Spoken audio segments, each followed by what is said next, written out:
Welcome, everyone, to the Week 17 edition of the Predictive Playbook show presented by Sportsmemo TV. And I have you more than covered again this week in Week 17 action with my co-hosts, Rocky Atkinson and Don Buster. And always remember, his friends call him Buster.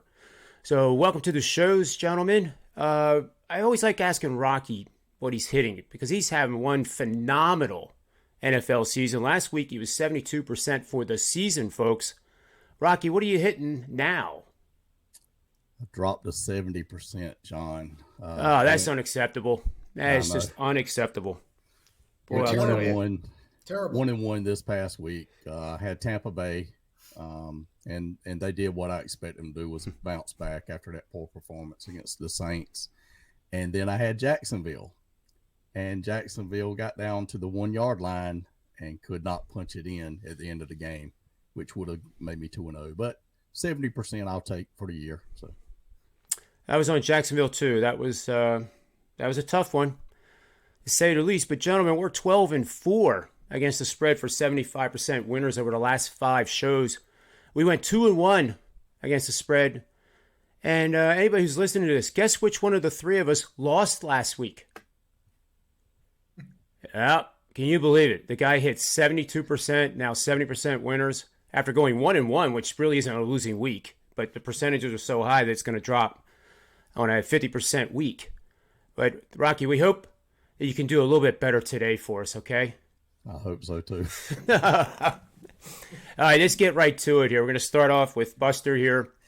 And this is the Kansas City Chiefs visiting the Cincinnati Bengals. The Chiefs have obviously gotten their act together and have ripped off quite a few in a row here and look like the Super Bowl contender that they always have been in recent years under Mahomes. Kansas City opened as a 7.5-point favorite. They're now 5.5-point road favorites. The total, 49.5 opening, now 50.5.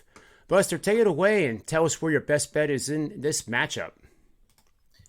Yeah, John, well, thanks again for always having me here. And I like the over here, even though we're starting to lose a bunch of value now. Is that I got it in there last night or maybe yesterday at 49.5. But we still like this game over. Big reason, Kansas City's offense has started to heat up. Everybody remembers when they were having a little rough start there. But now they've heated up. They've scored 36, 34, and 48 in their last 3 games. And that was against some pretty good pass defenses. The Steelers were 13th, the Chargers were 12th, and the Raiders were 11th. So that was against some pretty good pass defenses. And that's, as we know, Kansas City likes to throw that ball around the field. This week, they get to face the 29th ranked pass defense. So you might see a little bit of a heyday for Mahomes today against Cincinnati. Or I should say on Sunday. Obviously, it's not today. Cincinnati, when they're at home, they've played their best offense. The last 4 games, they've put up 41, 23, 22, and 41 in their last 4 home starts. And in fact, in the last 5 home Cincinnati games, the total has gone over all 5 times. Now, we know what a great game Joe Burrow had the other day, the last game.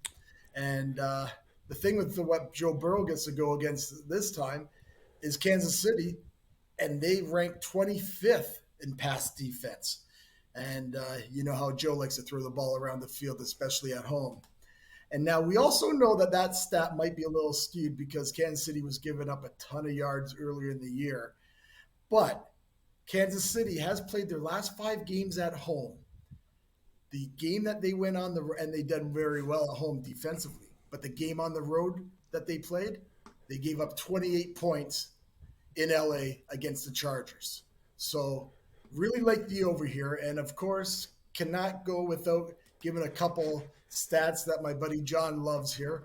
The over is 7-3 in Kansas City's last 10 games after allowing a team to only score 15 points or less. And the over is 7-2 in Cincinnati's last 9 home games versus a team with a winning record. So those are just a couple odd stats. But like I said, there's a lot of over trends for both teams. And get that number now because we already got it earlier. Get it now before it gets higher. it might end up around 52. So good luck to everyone with that play. Great breakdown, Buster. I like that side. I mean, the total on that game as well. I'm with you. So let's move on to my take here. We're going to look at the Atlanta Falcons. Yeah, the Atlanta Falcons are 7-8 on the season. They are in the playoff hunt, but are they realistically in the playoff hunt? I don't think so. I know if I was in that locker room after the volatile year they've had on the field, where they sometimes look like, hey, they're getting their act together, to like, what was that? I don't think there's too much of a positive mojo here to make a run to sneak into the playoffs. After all, the Eagles are on the road playing Washington. And if I'm right on all these scenarios, Eagles win takes the Falcons out and the Minnesota Vikings out of the playoff contention. We might have a much clearer picture after around Sunday night, around 11 o'clock Eastern Standard Time. But in this game, in road games, Atlanta is 6-3, so 6 of their 7 wins have come on the road. And I do expect them to play pretty well against Buffalo, who may have just a little bit of a hangover after that huge win. And by the way, Buster, great call on that game. He said that they would win comfortably, possibly by double digits, if I remember you saying, and they did. So Buffalo may, it's hard to say whether they will, but, the Buffalo offense now is clicking. And I really liked what I saw last week in New England. In that win, they're 9-6 right now. They have control of the AFC East, and I think that alone will keep that little hangover after the big win in Foxborough to a minimum. So I come all back to the fact that Buffalo is averaging 28.5 points per game. They're 13.2 points per game in the first half.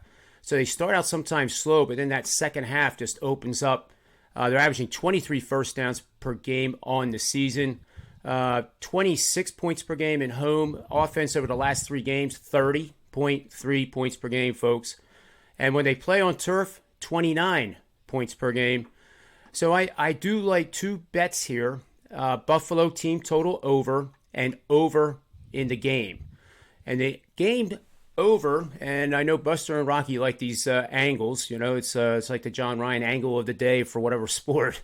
But anyway, we're going to play over with any team using the total, and it is a very good team, outgaining their opponents by at least 50 yards per game, and playing a team that has struggled and has gotten outgained by more than 50 yards per game on the season. And with Buffalo coming off the game, gaining 400 or more total yards in their previous game, which they did in Foxborough, that set of 3 parameters produces a record of 44, 18, and 1 over the last 10 seasons for 71% winners. I am on the over in the Falcons-Bills game this Sunday. Now we're going to turn our attention to Mr. 70%. God, I love saying that. I really do love saying that. And that's because I like these guys. I don't mind bragging about them. That's for sure.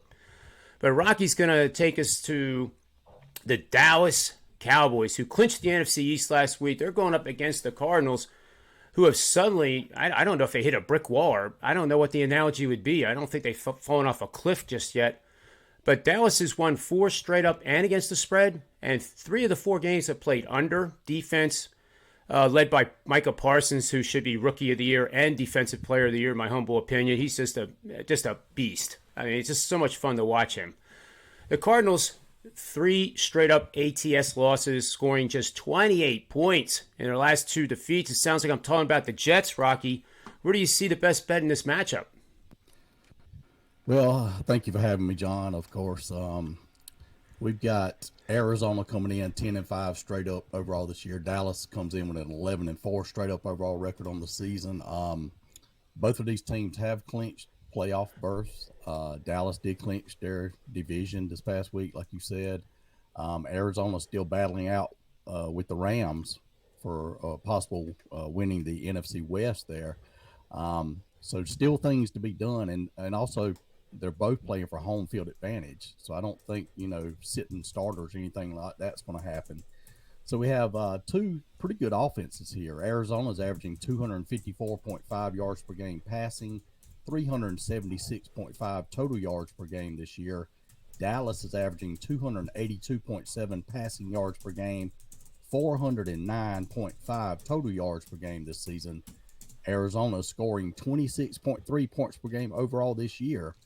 Like you said, they're down a little bit here the last 3 games, but on the road, this team's only lost 1 game on the road this year. They're scoring 30.3 points per game away from home this season. Arizona's allowing 27.3 points per game their past 3 games overall. Dallas has the number 1 ranked offense in the NFL in scoring at 30.5 points per game this year, and total yards, 409.5 total yards per game this year. They're scoring 38.4 points per game at home this season, which is just absolutely incredible. 34.7 points per game their past 3 games overall. A few trends to consider here. The over is 5-1 the past 3 years, including 4-0 this year, when Dallas is a home favorite of 3.5 to 7 points. The over is 8-2 their last 10 games when Dallas plays at home, and the over is 10-3 the last 13 games when Dallas is a home favorite. So I'm looking for a lot of points to be scored here in this one. Let's play the over the total in Arizona, Dallas on Sunday.